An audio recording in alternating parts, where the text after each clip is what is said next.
محمد الباقر عليه السلام رضي الله عنه قال: لا يظهر المهدي إلا على خوف شديد من الناس، وزلازل وفتنة وبلاء يصيب الناس، وطاعون قبل ذلك، وسيف قاطع في العرب، واختلاف شديد في الناس، وتشتت في دينهم، وتغير في حالهم، حتى يتمنى المتمني الموت صباح مساء من عظم ما يرى من كلب الناس وأكل بعضهم بعضا. فخروجه عليه السلام إذا خرج يخرج عند اليأس والقنوط من أن يرى فرجا. قال الرسول صلى الله عليه وسلم: عند الفساد والجور وسفك الدماء وكثرة القتل والهرج، فعند ذلك ينادي مناد من السماء: يا أيها الناس، إن الله عز وجل قد قطع عنكم مدة الجبارين والمنافقين وأشياعهم وأتباعهم، وولاكم خير أمة محمد صلى الله عليه وسلم،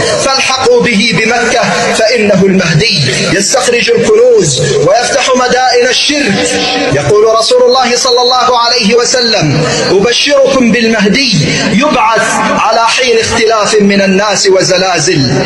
فيقول الرسول صلى الله عليه وسلم: لا تقوم الساعة حتى تملأ الأرض ظلما وعدوانا، ثم يخرج رجل من عترتي أو من أهل بيتي من يملأها قسطا وعدلا كما ملئت ظلما وعدوانا. يحصي المال حثيا ولا يعده عدا، يفتح الله له فتوحا فلا يبقى على وجه الأرض إلا من يقول لا إله إلا الله. ولسوف ترفع بالكرامة أمة هي بانتظارك في المقام الطاهر، فيها رجال نصروك وإنهم من خير أنساب وخير عشائر. ولسوف ترفع بالكرامة أمة هي بانتظارك في المقام الطاهر.